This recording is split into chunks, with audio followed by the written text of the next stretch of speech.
एक बार की बात है, एक बहुत ही सुंदर राजकुमारी थी जिसका नाम महानूर था। उसकी सुंदरता इतनी अनोखी थी कि वैसी खूबसूरती कहीं और नहीं मिलती थी, लेकिन वो घमंड में शैतान से भी आगे निकल गई थी। वो किसी भी राजा या राजकुमार को अपना पति बनाने के लिए तैयार नहीं होती थी, चाहे वो कितना भी अच्छा या सुंदर क्यों न हो। उसके पिता यानी राजा उसकी इस आदत से बहुत परेशान हो चुके थे। एक दिन तंग आकर उन्होंने सभी जाने पहचाने और अनजाने राजाओं, राजकुमारों, नवाबों और अमीरों को अपने महल में आखिरी बार बुलाया ताकि राजकुमारी किसी एक को अपना पति चुन ले। अगले ही दिन सुबह नाश्ते के बाद महल के सुंदर बाग में रंग बिरंगे शाही कपड़ों में सजे राजकुमारों की लंबी कतार लगी थी। हर राजकुमार अपनी शान, सुंदर मुकुट और खुशबूदार कपड़े पहनकर पूरे आत्मविश्वास के साथ खड़ा था। बगीचे में मखमली कालीन बिछे थे, फूलों की खुशबू हवा में फैली हुई थी और दूर दूर तक महल के पेड़ों के बीच शहनाइयों की मीठी आवाज गूंज रही थी। राजकुमारी अपनी दासियों के साथ सुनहरे कंगनों वाले शाही लिबास में सिर ऊंचा करके घमंड से उन सब के सामने से गुजरने लगी।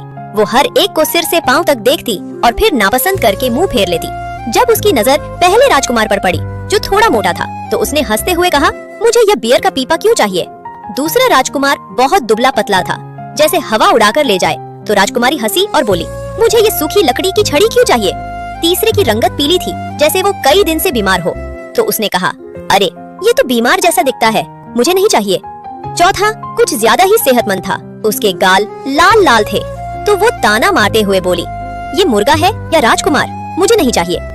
लेकिन जैसे ही राजकुमारी की नजर कतार के आखिरी राजकुमार पर पड़ी, उसके कदम अपने आप रुक गए और दिल जोर जोर से धड़कने लगा।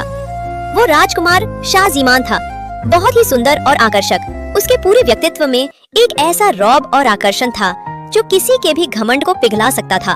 उसकी आंखों में एक गहरी शांति और समझदारी झलक रही थी, जैसे वो सिर्फ सुंदर ही नहीं बल्कि समझदार और नरम दिल वाला भी हो। राजकुमारी उसे ध्यान से देखने लगी, जैसे उसकी कोई कमी ढूंढ रही हो ताकि उसे भी बाकी सबकी तरह नापसंद कर सके। लेकिन वो जितना उसे देखती उतना ही उलझती गई। शाहजीमान की सादगी और अच्छे व्यवहार ने उसे थोड़ा प्रभावित जरूर किया, लेकिन उसके घमंड ने फिर से दिल पर पर्दा डाल दिया। वो आंखें झपकाकर सीधी खड़ी हो गई और नखरे से बोली, मुझे ये बकवास वाला नहीं चाहिए। सब राजकुमार निराश होकर लौट गए और राजा बहुत गुस्से में आ गया। अब मैं तुझे सबक सिखाऊंगा, ओ घमंडी लड़की। अब मैं तुझे कल ही पहले भिखारी या गाने वाले से शादी करवा दूंगा जो भी सामने आएगा। और ऐसा ही हुआ।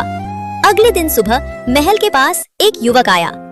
फटे पुराने कपड़ों में, कंधों तक लंबे बाल और उसके गहरे लाल रंग की दाढ़ी ने उसका पूरा चेहरा ढक रखा था। वो महल की खिड़कियों के नीचे खड़े होकर गाने लगा। जब गाना खत्म हुआ तो दरबार के दरवाजे खुल गए। उस गायक को अंदर बुलाया गया और राजकुमारी की शादी उसी दाढ़ी वाले फकीर से कर दी गई। राजकुमारी ने खूब चीख पुकार की, धमकियां दी, लेकिन राजा ने कुछ नहीं सुना। राजा ने दूल्हे से कहा, लो ये 5 सोने के सिक्के, इसे मेरी नजरों से दूर ले जाओ और फिर कभी मुझे तुम दोनों नजर मत आना। इस तरह एक राजकुमारी जो कभी ताज और सिंहासन के सामने नखरे करती थी, अब अपनी किस्मत के हाथों एक अनजान फकीर के साथ रोती हुई विदा कर दी गई।